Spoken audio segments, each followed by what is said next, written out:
Bu videoda o'g'irlangan va qamalib o'tirgan yosh bola haqida gaplashamiz. Bu bola hech kimdan yordam ola olmagani uchun u faqat Minecraft o'yinida stream qilib, o'sha orqali odamlarni o'ziga jalb qilib va albatta hammadan yordam kutdi. Buni eng g'alati joyi, u bola Minecraftning eng eski alfa versiyasida stream qilyapti va uni 0 ta odam ko'ryapti. Va men qiziqib kirib ko'rganimda bu streamda nimadir boshqacha, nimadir netoligini payqab qoldim.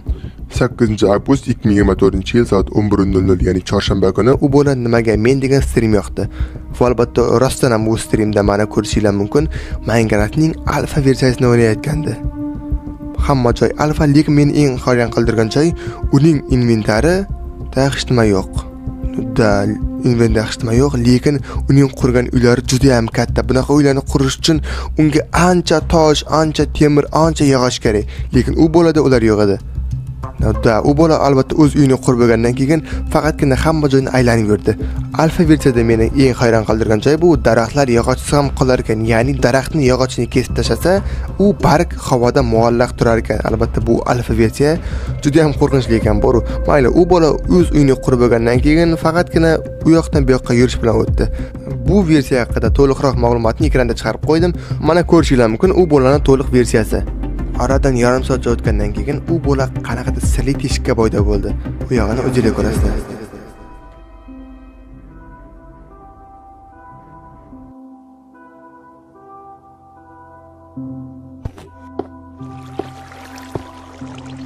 Xuddi shu vaziyatdan keyin uning stream tugab qoladi va albatta uning kanal nomi Consciousness deb ataladi.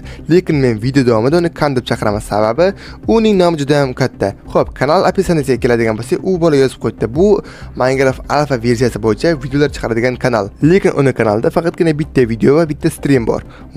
Mencha u bola aniq havola orqali qilib qo'ygan videolar juda ham ko'p. O'sha kundan beri men u bolaga obuna bo'ldim va uni doimiy kuzatishni boshladim. 9-iyul payshanba kuni u bolani men videosiga kirib ko'rdim. Va albatta uning videosida "Salom, bugun men tug'ilgan kunim. U menga Minecraft o'ynashga ruxsat bergan kun va lekin u meni Minecraftdan videolayotganini bilmaydi" deb taxtachaga yozib o'z videosini boshladi. Lekin hozir ko'pchilik ota-onalar Minecraft o'ynashga ruxsat bermaydi. Balkim bu bolaga ham ruxsat bermas degan o'y fikr meni xayolimdan o'tdi. Va shu tarzda u taxtalarni sindirib, o'ziga kerakli narsalarni yasab oldi. Va u bola oldin g'or chiqdi, lekin u bola g'orga kirmadi. Nafaqat bu g'orga, undan oldin bitta ikkita g'orga chiqqanda u g'orlarga kirmayapti, ya'ni qorong'i joylarga kirmayapti. Bilmadim nimaga u bola g'orga kirmadi. Yoki qanaqadir Minecraftdan challenge bajaryaptimi? Ya'ni biz g'orga kirmaymiz degandek. Yana bilmadim. U bola ancha vaqt daraxt chopib bo'lgandan keyin o'zini uyini qurishni ham boshlab yubordi va o'zini uyini qurayotganda men bir narsani payqadim. Bu uyning ko'rinishi boya video boshida ko'rganimiz bilan juda ham bir xil edi. Ya'ni u o'z uyini qurib bo'lgandan keyin juda ham g'alati narsa bo'ldi. Ya'ni u o'z uyining taxtasiga "Mening birinchi uyim" dedi va uni o'chirib yuborib, yana "Meni yaxshilab kuzatinglar, yaxshilab qaranglar" degan gapni yozib, uni ham o'chirib yubordi. Albatta bu gapni yozishdan nima maqsad edi? O'ylashimcha, Kan juda ham qorong'ilikdan qo'rqadi. Va albatta unga faqat yarim soat kompyuter o'ynashga kuniga beriladi. Sababi nimaga desanglar, albatta buning har bitta videosi va streami faqatgina yarim soatdan iborat edi. Va lekin u nimaga "Menga yaxshilab qaranglar" degan gapni yozganda juda ham hayratdaman. Boru, ancha vaqt o'yladim, analizlab chiqdim. Balkim uyda qanaqadir sir bordir deb o'ylab, hattoki o'zim ham Minecraft ochib, o'sha bitta yerda uning uyi bilan bir xil qilib uy qurib ko'rdim. Albatta bir xil bo'lmasa ham o'xshatishga harakat qildim. To'g'ri, nimaga uni qurding deyishinglar mumkin. Balkim uyda qanaqadir sir bordir deb o'ylab, bir ikkita uy qurib ko'rdim. Ya'ni u o'sha boya video boshida qurgandek qilib o'xshatishga harakat qilib qurib ko'rdim. O'xshamagunu demaylar-yu, uning hammasi o'sha bolaning sirini ochish va bolani qutqarish uchun edi. Balkim uyda nimadir qolib ketganda deb videoni qayta ko'rdim va bitta narsaga guvoh bo'ldim. U bolaning uyida yashirin joy bor edi. Ya'ni mana uydan chiqayotgan paytda pastda qanaqadir joy ochiq turgandi va u joyda men 3-4 ta rasm oldim va u joyga qanaqadir sirli gap yozilgandi. Ya'ni pet, ya'ni inglizchadan trapet va albatta o'zbekchadan olinganda bu qamalgan degan ma'noni anglatardi.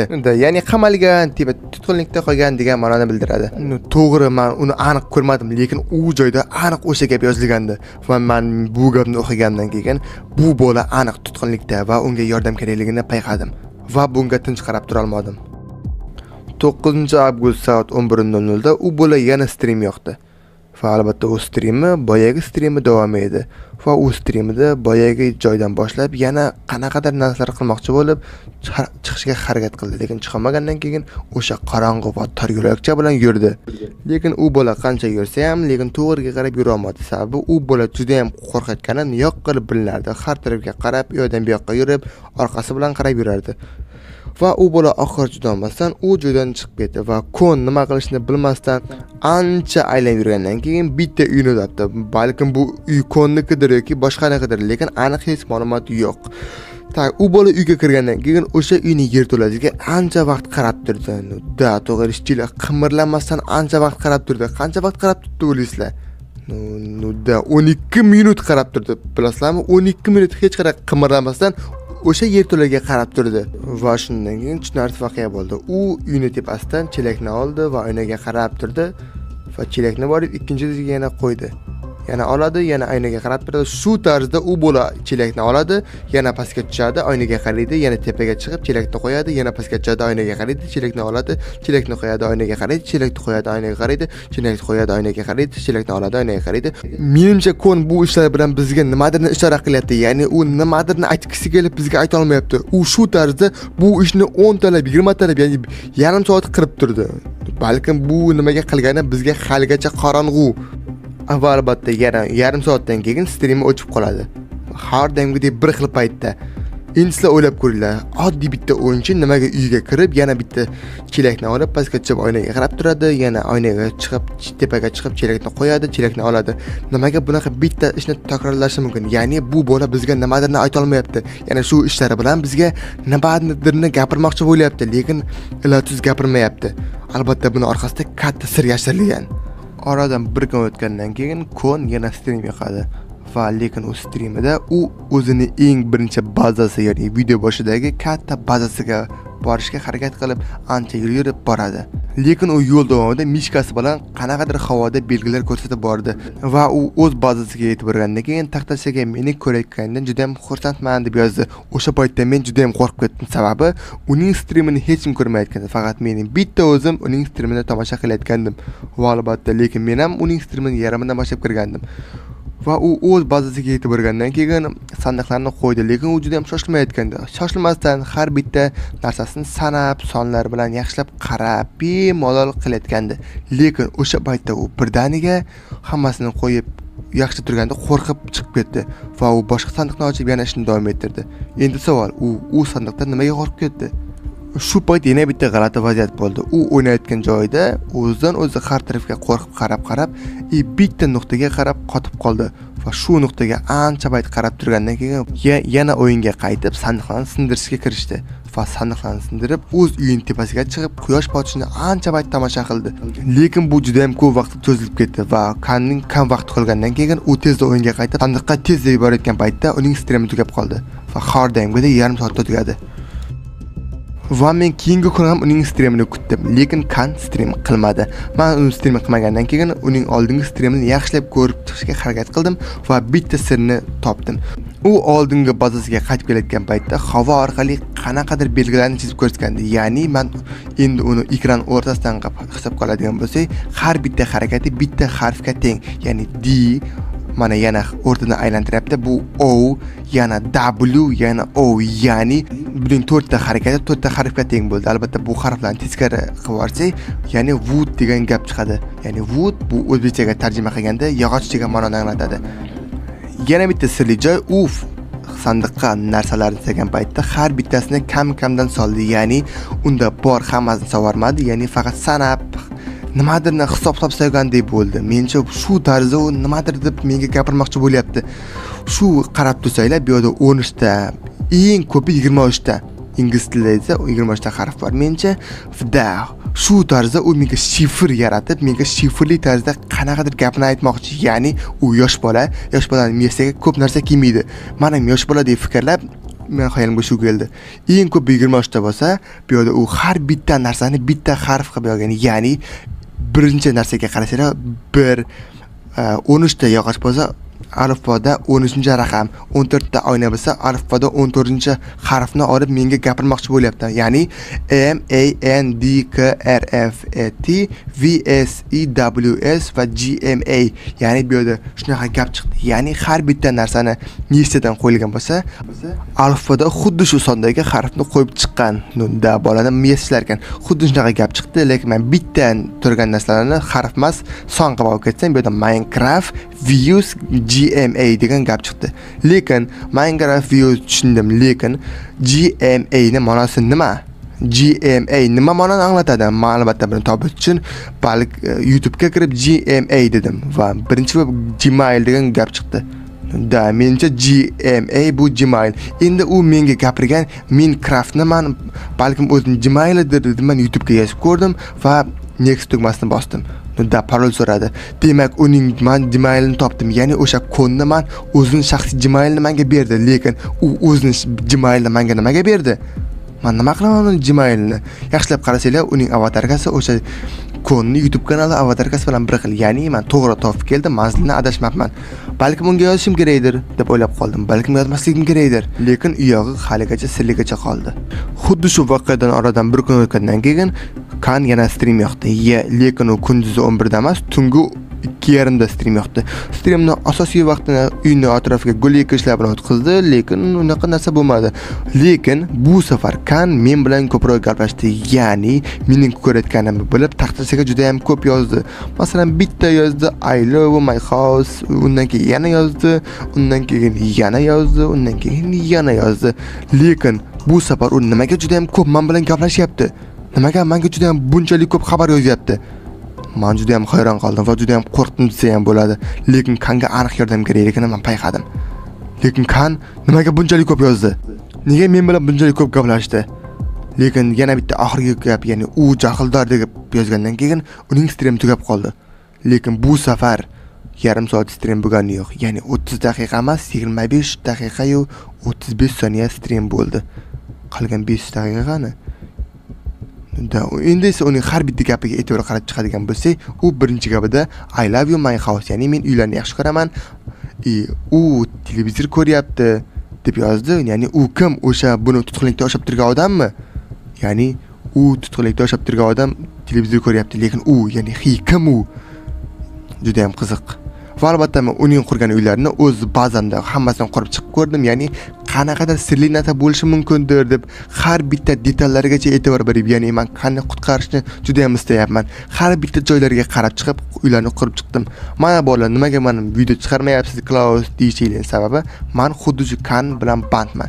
Men esa Kanni har bitta uylarni qurib chiqdim, erinmasdan FX team a'zolari bilan, lekin hech qanaqa sirli narsa topa olmadim. U lekin I love you glass dedim. Men oynalarni yaxshi ko'raman debdi. Nimaga oynalar? Iminna oynalar va oynalar nimaga uyni faqat bir chetida bor?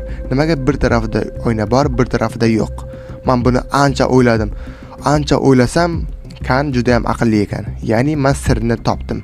Ya'ni Kan boya har xil harf yozib ko'rsatganda biz wood deb topgandik. Yo'q, bu wood emas, ya'ni bu glass, ya'ni window so'zini oxirgi 3 ta raqam ekan. Ya'ni Kont ham bizga o'sha oynalar bilan o'ziga xabar yozib qoldirgan ekan.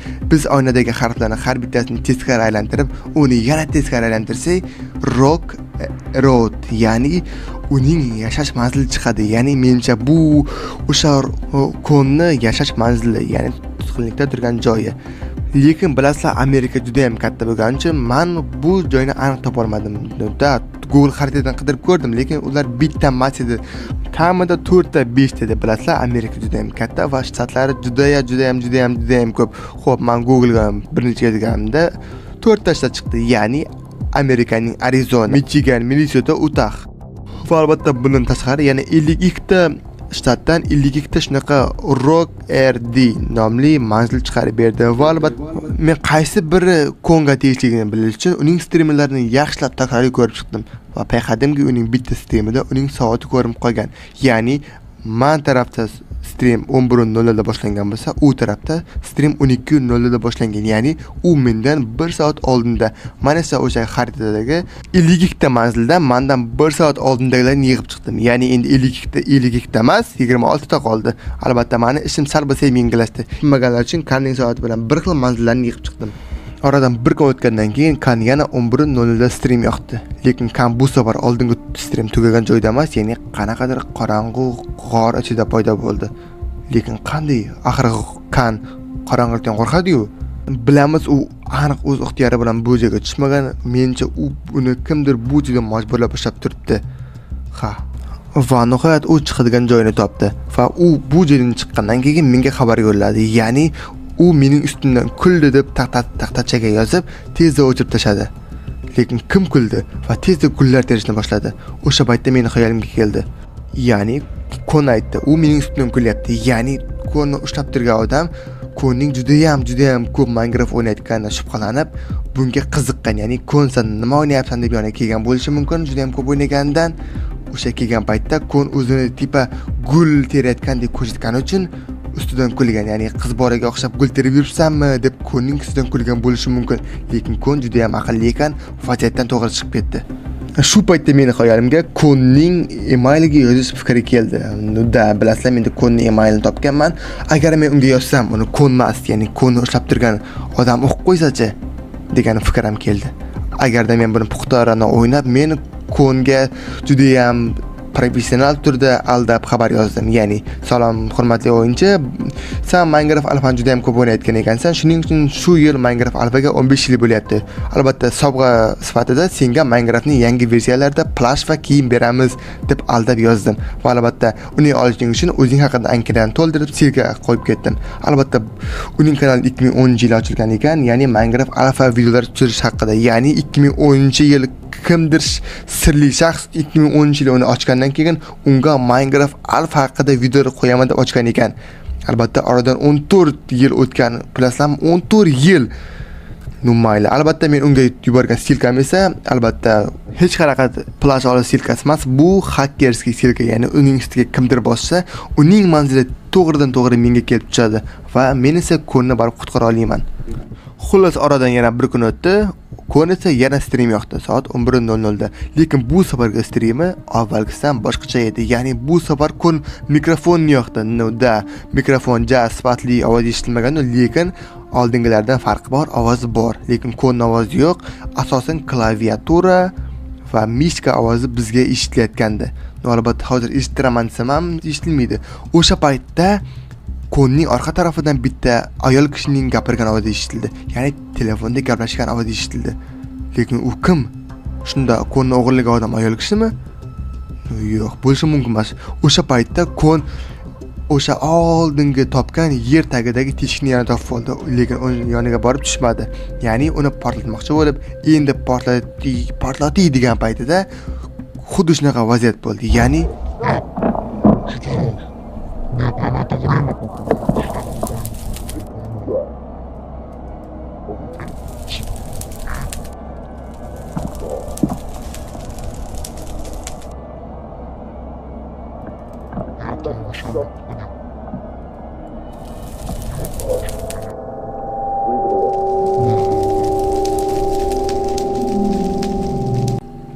endi men bir narsaga tushungandek bo'ldim. Kanni o'g'irlab ketgan odam Kanni o'z uyida qamab qo'yib, Kanga qarab yurgandan keyin Kanni tug'ilgan kuniga o'z Minecraftni beradi. Ya'ni bu Minecraft alfa, buni sen ham o'ynay olasan deb. Albatta, bu bergandan keyin bu hamma yer tagida teshiklarni o'sha Kanni o'g'irlagan odam qurgan. Albatta, kanalizonni portlatib o'rgandan keyin uning Kanga jahli chiqdi. Menimcha shunaqa bo'ldi. Undan keyin yana stream davom etdi. Qolganini hozir ko'rasizlar. Va oradan yana bir kun o'tgandan keyin Kan yana stream yoqdi. Lekin bu safar streami noodatiy boshlandi. Ya'ni Kan stream boshlaganda Kanning uyi to'liq yongan holda turgandi va bu yoqqa inglizchada sen endi hech qayerga ketmaysan deb yozilgandi. Kan hamma uyni o'chiraman deb uncha harakat qildi, lekin baribir bilasizlar, bolalar Minecraftda bitta olov tarqab ketsa, uni o'chirish iloji yo'q. Kan esa xafa bo'lgan holda uzoqqa borib uydan bitta xabar olib yana ketdi va u eng birinchi o'zini bazasiga qarab yo'l oldi. Va bazasiga qarab borayotganda uning bazasi ham yonib turgandi. Va Kan jimjit holda ozgina qotib turdi. Va Kan shuncha yurib kelgandan keyin hamma joy yanganini ko'rib, nima qilishni bilmagandan keyin u shu paytgacha qilmagan narsani qildi. Ya'ni u yerni teshib o'sha joyda ancha vaqt o'tirdi. menja kan xafa bo'lgandi. Albatta, qanday xafa bo'lmaydi, shunchalik qilgan mehnati yonib ketdi va u o'sha joyda yarim soat o'tirib qoldi. Yarim soat bilasizlar, yarim soatda stream tugab qoladi va oxirgi soniyalarda Kangani o'yinga qaytib, pastga taxtacha qo'yib, taxtachaga xuddi shu gapni yozdi.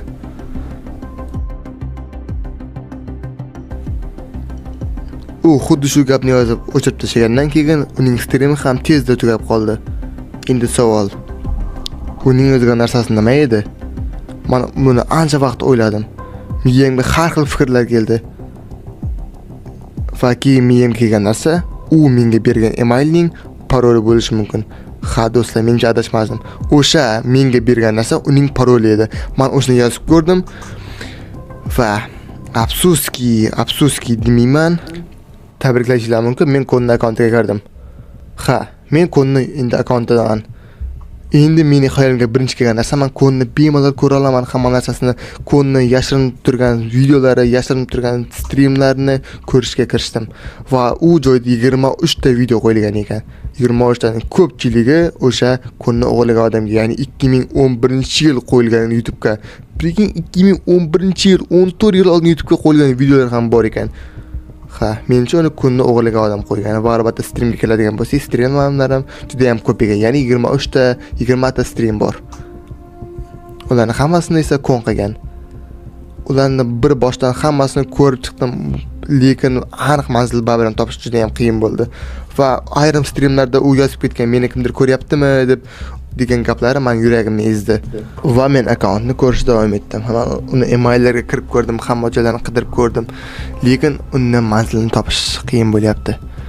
Va unga kelgan SMSlar faqat Google'dan va qanaqadir Atletik degan narsalardan SMSlar kelgan, hammasini ko'rib chiqdim bittalab. Lekin juda ham qiyin bo'ldi. Hech nima yo'q, qanaqadir ma'lumotlar ham yo'q. O'sha paytda meni miyamga bitim ideya keldi. Balkim YouTube'da nimadir bordir, nimadir esdan chiqib qolgandir deb YouTube'ga takroran kirganda YouTube tarixini ko'rib qoldim. O'sha paytda uning Michigan Athletic degan, ya'ni Michigan sport klubini qanaqadir kanalga obuna bo'lganini ko'rdim. O'sha paytda boya email degan Athletic degan sportlarni ham va uning parolini, ya'ni Wolverine, ya'ni o'sha Michigan Wolverine degan komandaga ilhomlanib parol qo'ygan ekan. O'sha paytda tushundimki, uning Michigan shtatida yashashligini va bu ma'lumot menga juda ham katta foyda yetkazadi. Endi men uni olaman. Boya u o'zining o'g'irlagan odamini aytdi, televizor ko'ryapti degan paytda, o'sha paytda ham o'sha Michiganni qanaqadir Michigan Wolverine degan komandani qanaqadir sport musobaqasini ko'rayotganini payqadim va o'zimga aytdim, Klaus, sen Kornni qutqarasan. Va o'sha payt men tezda Google xaritaga kirib, Michigan shtatiga kirib, o'sha Rock Round ko'chasiga kirdim va bitta uy bor ekan va uni oldida boyagi bolani aytgandek faqatgina bitta daraxt bor ekan. Va o'sha paytda men uyni topdim. Endi esa faqat bitta narsa qoldi. O'sha bitta narsa bo'lsa ham politsiyaga xabar qilish. Va men politsiya saytiga kirib ko'rdim. Politsiyaning saytlarida o'g'irlangan 9 yoshli bola haqida o'zi hamma joyda xabar tarqalgan ekan. Men xuddi shu xabar bo'yicha ularga ma'lumot yubordim, ularning manzilini tashladim, xuddi shu joyda deb aytdim. Menimcha ularni topsa kerak. Endi kutamiz.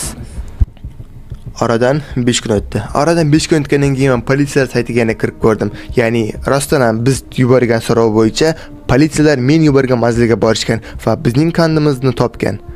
Lekin kon topilgani bilan Konni o'g'irlab ketgan odam qochib ketgan. Konning haqiqiy ismi Levi Goldkins ekan. Menda esa Kol bilan politsiya xodimining gaplashgan dialogi bor. Hozir ko'rsataman. Men senga bir ikkita savol beraman, maylimi? Levi boshini silkitib ha dedi. O'g'lim, esingdami, seni qanaqa ahvolda olib ketdi u? Bilmadim, meni hech nima esimda yo'q. Rahmat. Seni olib ketgan odamni bo'yi, yuzi qanaqaligi esingda bormi? Ozgina bo'lsa ham. Ha, uning bo'yi juda ham uzun edi. Seni qanaqa joyda saqladi? Qanaqadir xonami yoki mashinami? Qanaqa joyda yashading shuncha payt? U meni faqat yerto'lada saqladi. Men faqat yerto'lada yashadim. U joy juda ham sovuq edi. Sen u joyda kimdir ovozini eshitdingmi? Masalan, kimdir baqirgani yoki kimdir gapirgani? Ha, ara-arada eshitardim. Kimdir yig'lagani. Men ko'p eshitlardi. Bo'ldi, qo'rqma Levi, endi bu yoqqa ota-onang bilan yashaysan. deb gaplashdi. Ha, men juda ham xursandman bu hozirgi Levi topildi, 9 yoshli bola topildi, o'z bag'riga qaytdi ota-onasini. Lekin meni qiynayotgan savol bu emas. Men nima demoqchiman? Ya'ni menimcha bu yerdagi vaziyatlar bir-biriga umuman to'g'ri kelmayapti. Sababi hozirgi bola aytayapti, meni podvalda asrashdi, men podvalda bo'ldim faqat deyapti. Lekin bizani kan o'z eski uyiga borganda podvalga tushmadi. Fashi yaqinlashmadi, u podvalda emas. Ya'ni u bola podvalda yotdi deyapti, lekin bizani kan podvalda o'tirib kompyuter bilan o'ynab stream qilishi mumkin emas. Va u u qayerdan bo'ladi podvalda yashayotgan bo'lsa, uyini oldida bargi yo'q daraxt borligini va chelakni oynaga qarab turishini hech birini bilmasdi. Agar podvalda bo'lganda yo'q. Voqealar juda ham chalkashib ketdi. Agar o'zingizlar ham o'ylab ko'rsanglar, orasidan ham bir-biriga to'g'ri kelmayapti. Ha, oldin esingizda bo'lsa, bizani kolimiz o'z streamida o'z tug'ilgan kunini aytgandi. Va hozirgi ushalgan Levi Goldkins esa 2015-yil 21-aprelda tug'ildim deyapti. Bizani koldimiz, ya'ni stream qilib o'tiradigan bola esa umuman boshqasini aytgandi. Ya'ni u o'z streamida aytgandi. Bugun mening tug'ilgan kunim degan paytda iyulning 2-si edi. Ya'ni menimcha aprel bilan iyulning farqi katta. Demak, bu ikkalasi ikkita bola. Ya'ni uyda ikkita bola bo'lgan. Bizani kol va hozir ushlangan Levi Goldkins.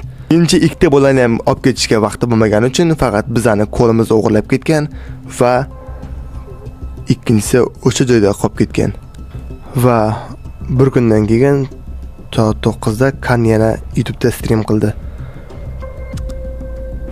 U qorong'ilikda turgandi. Men buni ko'rib turardim va u taxtachini olib bu orada juda ham qiyin deb yozdi. Va keyin uni o'chirib tashab boshqasini qo'yib yozdi.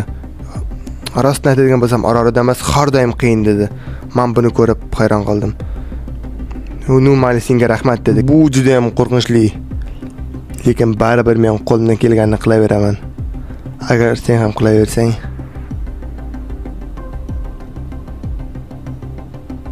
men bilmayman, lekin bu juda ham qo'rqinchli. Orqamga qarab o'zimni qanchalik uzoqqa ketayotganimni ko'rib turish.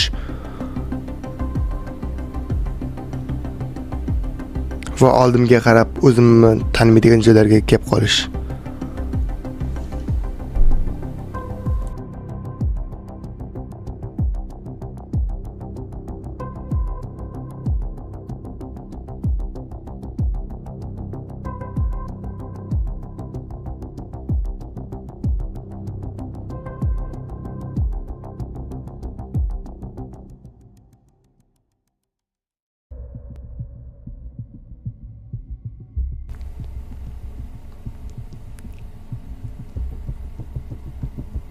Endi tushundinglarmi bolalar? Boya politsiya olib kelgan bola Levi Goldkins bu bizani video boshidan beri gapirayotgan Kant emas. Kant bu o'sha uyda Minecraft stream qilib, bizga lokatsiyasini tushuntirib, azodlik uchun kurashayotgan bola. Levi Goldkins, ya'ni politsiya olib kelgan bola esa bu yerto'la deyotgan bola. Ya'ni bizani Kalt hali ham qamoqda. Aslida buni video qilib chiqarish niyatim yo'q edi. Prosta sizlarning ham rejalaring menga kerak bo'ldi. Albatta kimda qanaqa reja bor Kaltni qutqarish bo'yicha hammasini kommentariyada kutaman. Men bitta o'zim harakat qildim, shu joygacha keldim, bitta bilan qutqardim, lekin baribir Kalt hali ham tutqunlikda. Endi bu yerga sizlar yordam berasizlar, birga Kaltni qutqaramiz. Unday bo'lsa bo'ldi, videoga like bosib qo'yinglar, kanalga obuna bo'lib qo'yinglar. Albatta bu videoning ikkinchi qismi chiqsinmi, chiqmasinmi? Agar chiqsin desanglar, rejalaringni yozib, videoda aktiv bo'linglar. Biz albatta Kaltni qutqaramiz. Hammaga xayr.